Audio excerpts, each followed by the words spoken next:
Hello friends, welcome to C centre. We are going to discuss the big news of the day. सबसे पहले देखिए कि जो हम करंट अफेयर्स में डिस्कस करते हैं वो जो है कि हेडलाइन होती है, उसको हेडलाइन को थोड़ा सा एनालिसिस करने की कोशिश करते हैं। सबसे पहले मैं एक चीज़ आपको बताऊं, इस जो चैनल के थ्रू जो हम वीडियो डिस्कस करते हैं, इसका यही मेन पर्पज होता है कि हम करंट अफेयर्स को विद स्टैटिक्स से रिलेट करके हम उसको स्टडी करें। क्योंकि सारे एग्जाम जो पूछे जाते हैं उसमें मोस्टली 70-75% जो क्वेश्चंस होते हैं वो आपके 2 साल 1 साल के बीच का जो होते हैं करंट अफेयर्स, वो उससे कनेक्ट करके स्टैटिक्स पार्ट से आप स्टैटिक्स पार्ट का मतलब ये होता है कि आप जो रेफरेंस बुक, सपोज करिए कि अगर आपको इंडियन नेशनल मूवमेंट मतलब इतिहास के बारे में आपको पढ़ना है, तो उसमें जो न्यूज में रहे, जैसे मान लीजिए कि चंपारण सत्याग्रह रहा हुआ है जो 1922 में शुरू किया गया था, 2022 में कई एग्जाम हुए थे, उनमें पूछा गया था। आने वाले समय में हो सकता है कि कोई इंसिडेंट हुआ हो 2023 में, तो उससे रिलेट करके पूछे। एग्जाम्पल के लिए अगर ज्योग्राफी की मैं बात करूं तो जैसे मान लीजिए कि अर्थ जो कहते हैं भूकंप के बारे में बात करते हैं, या वोल्केनो ज्वालामुखी के बारे में बात करते हैं।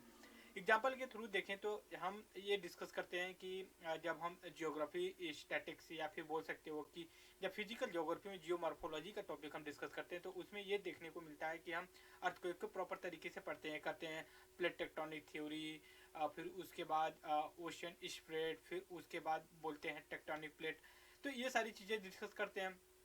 तो उसका अगर करंट अफेयर्स में डिस्कस करने की कोशिश करें आप, कनेक्ट करने की, तो सबसे पहले आपके दिमाग में ये आएगा, जैसे मान लीजिए कि अभी क्या हुआ कि 2-3 दिन पहले सीरिया और टर्की के बीच में क्या हुआ कि एक इतना बड़ा मतलब अर्थक्वेक डिजास्टर हो गया नेचुरल, कि वहाँ पे बहुत सी जान माल की हानि हुई। तो आपको अगर अच्छे से स्टैटिक्स वाला पार्ट अगर कवर किए हैं, तो आप इस करंट अफेयर्स को एकदम आसानी से जो कि कनेक्ट कर सकते हैं। अगर नहीं पढ़े हैं तो आपको ये समझ में आएगा ही नहीं किसी भी हालत में। आप उसमें करंट अफेयर्स में मिलेगा प्लेट टेक्टोनिक थ्योरी, इसके पीछे रीजन जो रहे, यूरेशियन प्लेट रही है, फिर अफ्रीकन प्लेट रही है, फिर उसके और डेप्थ में जाएंगे तो ये देखने को मिलता है कि जो हमें प्लेट टेक्टोनिक थ्योरी में जो आप माइनर प्लेट होती है, एक मेजर प्लेट होती है, तो इसमें माइनर प्लेट का भी रोल होता है। तो आपके ये भी दिमाग में आना चाहिए कि उसमें क्या हुआ। उसके बाद ज्योग्राफी का जब आपको मैपिंग का नॉलेज होना चाहिए कि जो मैप होता है किस तरह से डाइवर्ट हम उसको कवर करते हैं। जैसे मैप के लिए हमने क्लास चलाते हैं हम, तो उसमें डिस्कस क्या करते हैं कि कौन सा लोकेशन कहाँ पे है। जैसे मान लीजिए कि इसमें सीरिया और टर्की दम न्यूज में रही हुई,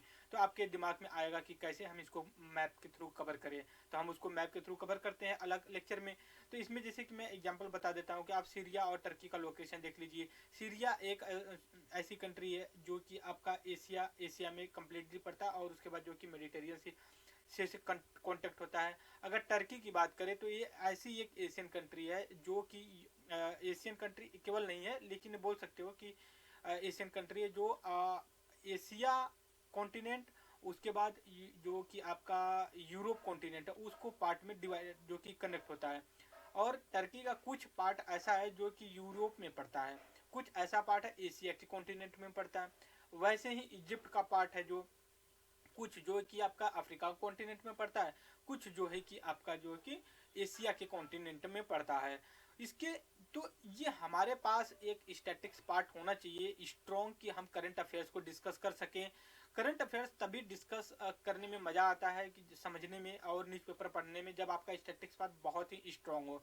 एग्जाम्पल के थ्रू अगर आप ले लीजिए कि अभी इकोनॉमिक सर्वे आया है, बजट आई हुई है, तो ये सारी चीज़ें आपको पता होना चाहिए कि कैसे हम इसको जो है कि डिस्कस करते हैं और किस हिसाब से हम इसको कनेक्ट करने की कोशिश करते हैं।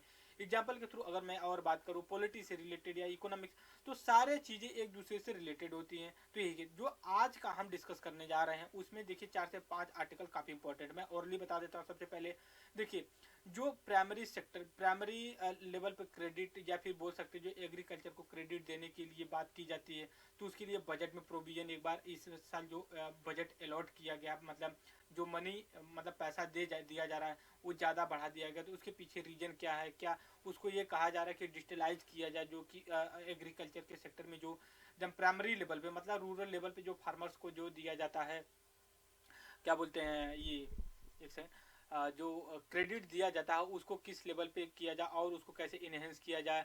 उसके बाद दूसरा जो आर्टिकल्स है काफ़ी इंपॉर्टेंट है इंडियन एक्सप्रेस में, जैसे जो स्टेट के पुलिस हेड होते हैं जिसको डीजीपी बोलते हैं, डायरेक्टर जनरल ऑफ पुलिस बोलते हैं, उनके अपॉइंटमेंट को लेकर। क्योंकि देखिए नागालैंड त्रिपुरा साउथ जो नॉर्थ ईस्ट का पार्ट पड़ता है, जो नागालैंड है स्पेशली, वहाँ पे डीजीपी को अपॉइंटमेंट लेकर के कंट्रोवर्सी आई हुई है।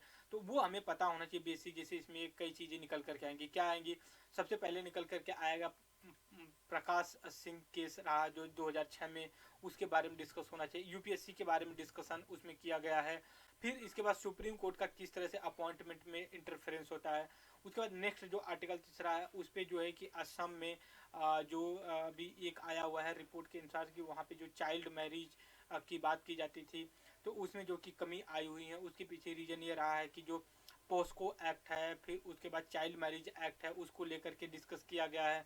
चौथा जो मेजर आर्टिकल है मिलेट को लेकर के, आप सभी को पता है 2023 यूनाइटेड नेशन ऑर्गेनाइजेशन का ईयर ऑफ द ग्रेन या फिर मिलेट डिक्लेयर किया गया 2023 का, इंडिया का ये इनिशिएटिव रहा है, तो इसको लेकर के डिस्कस किया गया है। इसमें ये भी डिस्कस किया गया है कि मतलब कि ये किस तरह से बेनिफिशियल होगा वुमेन के लिए, जो सेरल या मिलेट्स होते हैं इसको लेकर के होती है। फिर उसके बाद एक और आर्टिकल डिस्कस किया गया है जो उसको बोलते हैं कि चैट बॉक्स करके, फिर उसके बार एक करें। जैसे ये इस तरह का इनोवेशन है साइंस एंड टेक्नोलॉजी के सेंटर में कि जैसे मान लीजिए कि हम क्या करते हैं, कुछ चीज़ें हमें सर्च करनी होती है तो गूगल का ऐप होता है हमारे पास, उसमें डालते हैं वो निकल जो कि सर्च कर लेता है। जैसे मान लीजिए कि हमें पढ़ना है, पढ़ने के लिए हमें अर्थक्वेक के बारे में जानना है, तो हम गूगल पे जाते हैं, नेट हमारे पास होता है, फिर उस पर टाइप करते हैं, टाइप करने के बाद सारी डिटेल्स, कई आर्टिकल्स हमारे सामने आ जाते हैं, हम उसको जो कि डिस्कस करते हैं। तो वैसे ही चैट बॉक्स या फिर बार एक है जो टूल है, जो ओपन आर्टिफिशियल इंटेलिजेंस का इनोवेशन है, उसको जो है कि ये इनोवेट किए हैं। वो आपके जो क्वेश्चन यहाँ से जो पूछेगा वो पूछेगा चैट बॉक्स क्या है, ये सर्च इंजन है, बार क्या है, ये सर्च इंजन है, क्योंकि यूपीसी ऐसे ही क्वेश्चन फॉर्मेट करती है। तो ये 4-5 आर्टिकल हैं, हम आकर के अब डीप में डिस्कस कर लेते हैं कि क्या है, कैसे इंपॉर्टेंट है, हमारे एग्जाम्स के पॉइंट ऑफ व्यू से कितना जो कि रिलेवेंस है। सबसे पहले हम आते हैं, इसको मिनिमाइज करते हैं, हम अपने आर्टिकल्स पे आए। यहाँ पे देखिए सारे आर्टिकल्स दिए गए हैं, कुछ कुछ बुलेट पॉइंट में भी है, छोटे आर्टिकल्स भी हैं, हम उसको भी डिस्कस करेंगे। तो ये सारी चीज़ें जब हम डिस्कस कर लेंगे तो हमें आसानी से और भी चीज़ें समझ में आएंगी, स्टैटिक्स से कभी रिलेट करें। सबसे पहले यहाँ पे हम देखते हैं कि क्या आर्टिकल्स है इंपॉर्टेंट हमारे लिए। अभी देखिए कि पार्लियामेंट का जो बजट सेशन चल रहा है, ठीक है, बजट सेशन चल रहा है, तो उसमें राहुल गांधी अभी भारत जोड़ो यात्रा अपने खत्म करके आए हैं, जो कि अभी पार्लियामेंट में अपनी बात हो, उन्होंने ब्लेम किया है कि जो अडानी का भी आया हुआ ना कि शेयर मार्केट में इरेगुलरिटी को लेकर के, तो उन्होंने कहा कि इसमें जो कि डायरेक्टली जो कि प्राइम मिनिस्टर ऑफ इंडिया का इन्वॉल्वमेंट रहा है, तो इस पर जो गवर्नमेंट के लोग रहे हैं तो उन्हें कहा कि विदाउट प्रूफ आप ब्लेम कर रहे हैं इस तरह से, जो कि सही नहीं है। फिर इसके बाद यहाँ पे देखिए army medical NDRF team land in तुर्की अभी द रिलीफ। अभी क्या होगा, जो कि हमने कहा कि टर्की सीरिया में जो कि डिजास्टर बहुत बड़ा अर्थक्वेक आ गया है, तो वहाँ पे क्या हुआ है कि अब इंडिया और अदर कंट्री जो है कि यहाँ पे जो है कि हेल्प करने के लिए जो कि अपनी रिलीफ टीम जो कि भेज रही हैं।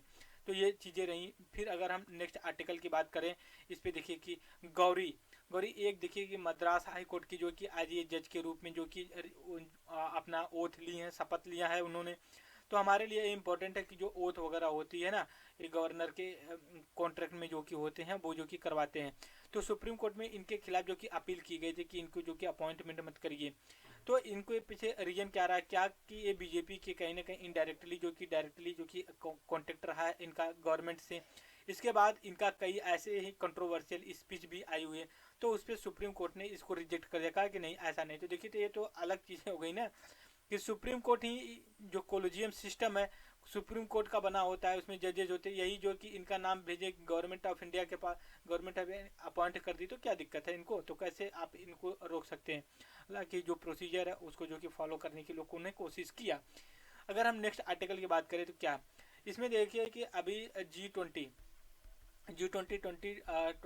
का जो कि इंडिया प्रेसिडेंटशिप अपने पास रखा हुआ है, तो इसमें ये हुआ है कि अभी जहाँ पे हो रही तो उसमें ये प्रोविज़न लाया गया है, मतलब सिस्टम है कि वहाँ पे जो मतलब कैब ओला वगैरह हैं लोग, उनको ऐसी सर्विस प्रोवाइड किया। अगर कोई जो विजिट करने आया है G20 मीटिंग में, अगर वो ओला ओला या फिर कैब अगर बुक करता है तो फिर वो विदिन मिनट के अंदर जो है कि वहाँ पे आए और जो है कि उनको पिकअप करके लेकर के जाए, मतलब ज़्यादा लेट ना हो।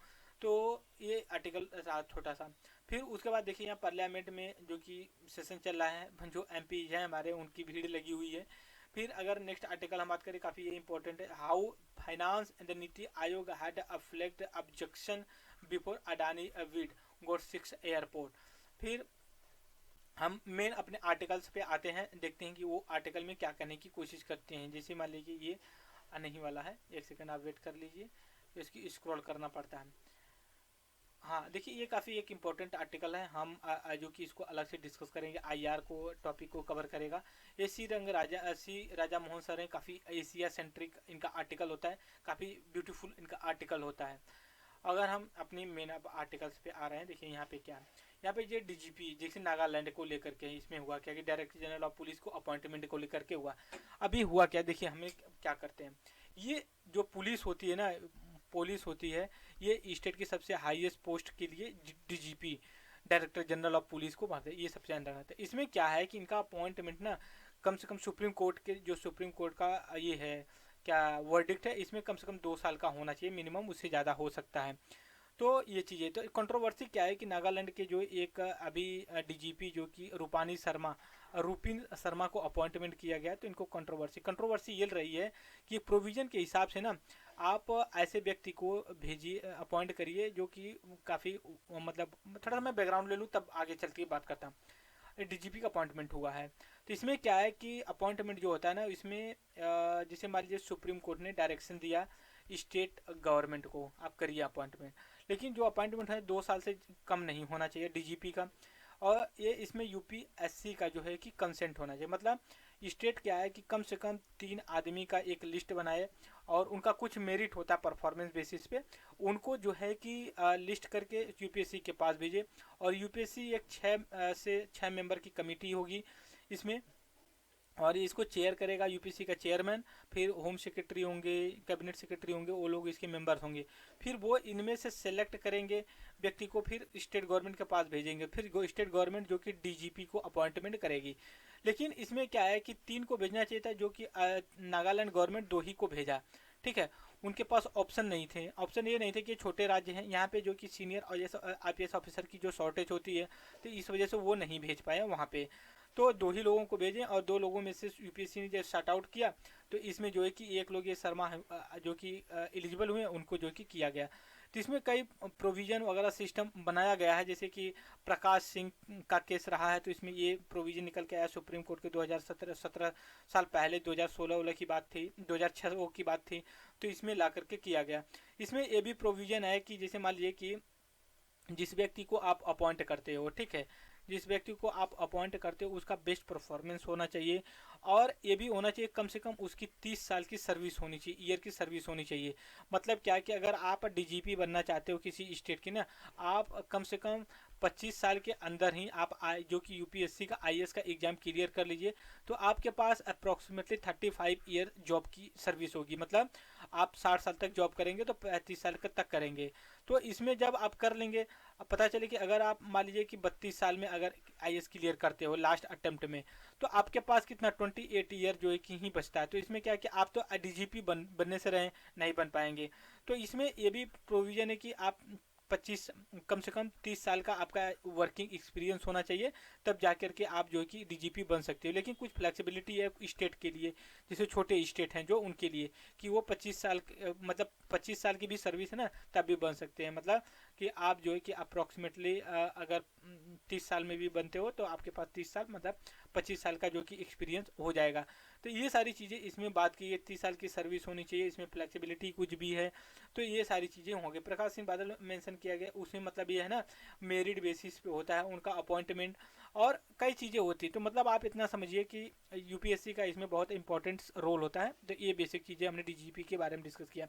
फिर उसके बाद देखिए P A P A C PACS, मतलब प्राइमरी एग्रीकल्चर क्रेडिट सोसाइटी है।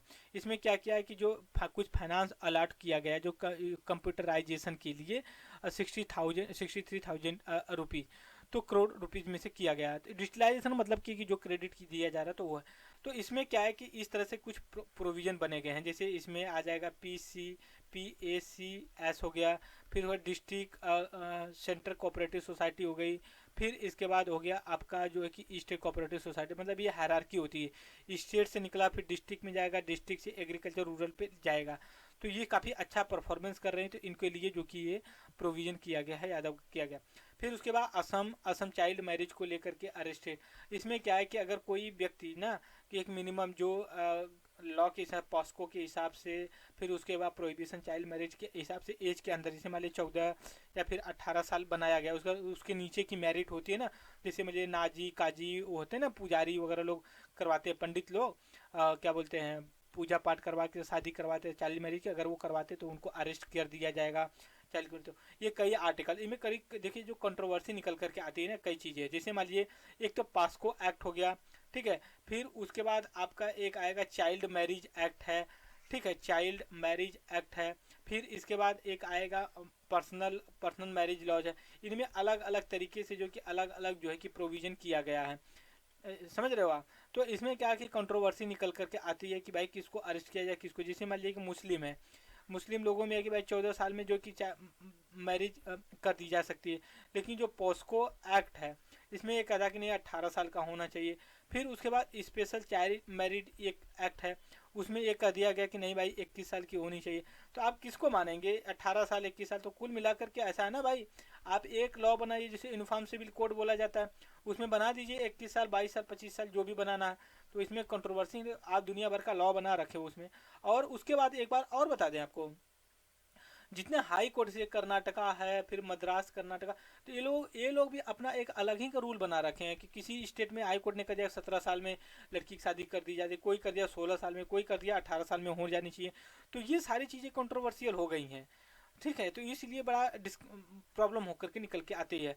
फिर इसके बाद ये देखिए कि मिलेट मिलेट को जो कि ये काफ़ी न्यूट्रिशन सीरियल होते हैं, काफ़ी इनमें जो है कि वो होता है, मतलब आप बोल सकते हैं पोषक तत्व होते हैं। तो 2023 का जो हमारा है international year of the millet के रूप में डिक्लेयर किया गया है। इसमें ये बताया गया है कि क्या क्या बेनिफिट्स है, जैसे मान लीजिए कि आप ये बोल सकते हो कि आयरन, फिर उसके बाद जिंक वगैरह जैसी सारी चीज़ें होती हैं। और जो ये मिलेट हुसैन है ना, एक परसेप्शन है कि ये जो खाते हैं या फिर इनको कल्टीवेट करते हैं वो काफ़ी पुअर है, ठीक है, बट पुअर हो सकता है, बट इतना बात ये भी बता दें कि जो न्यूट्रिशन लेवल है ना वो काफ़ी हाई होता है। तो इस वजह से आप ये नहीं कह सकते कि ये ख़राब है। दूसरी चीज़ है ये काफ़ी इको फ्रेंडली होते हैं, जैसे मान लीजिए कि इको फ्रेंडली मतलब ये वाटर लेस होते हैं, लेस इंटेंसिव वाले वाटर होते हैं कि मतलब कम वाटर में ही हो जाते हैं। और ये आंधी तूफान डिजास्टर से रेसिस्टेंस होते हैं, ठीक है, डिजास्टर रिलीज आप क्लाइमेट रेसिस्टेंस करते हैं। और इनके लिए ना उतनी जो सॉयल होती है ना फर्टिलाइज नहीं होनी चाहिए, थोड़ा सा अगर अल्काइल वगैरह भी चीज़ें हैं मतलब कम सॉरी फर्टिलिटी वाली हैं तो वहाँ पे भी वो कर सकते हैं। तो ये सारी चीज़ें रहे। फिर उसके बाद लास्ट हमारा जो आर्टिकल है बोर्ड के बारे में है, बार्ड, सॉरी बोर्ड बोल रहा हूँ, बार्ड है, और एक चैट बॉक्स है। ये देखिए ये है क्या, जिसे मान लीजिए कि हमारे पास नेट होता है, और नेट होने के बाद हम क्या बोलते हैं कि हमें कुछ सर्च करना पड़ता है, तो हम क्या करते हैं, हमारे पास एक ऐप होता है जिसको कहते हैं गूगल। फिर उस पर जाते हैं हम, जो कि सर्च करते हैं फॉर, मान लीजिए कि हमें अडानी अडानी के बारे में डिस्कस करना है, तो क्या करना है, हमें हमें इन्फॉर्मेशन चाहिए तो गूगल में सर्च करते हैं। उसी तरह जो बार्ड है या चैट GPT है, वैसे तरह से एक ये सर्च इंजन है की तरह काम करेंगे, इनकी प्राइवेसी, तो ये इनोवेशन जो कि आर्टिफिशियल, तो ये हमने बेसिकली डिस्कशन किया, और आगे चल के हम ऐसे ही और डिस्कशन करेंगे। और अब तक के लिए जो हमने डिस्कशन किया इसमें आई होप कि आप बेटर अंडरस्टैंडिंग कर लिए होंगे, इसको आगे और कंटिन्यू इन डेप्थ में डिस्कस करेंगे, राइट। सो इस वीडियो में दोस्तों इतना ही, और thank you very much discussion.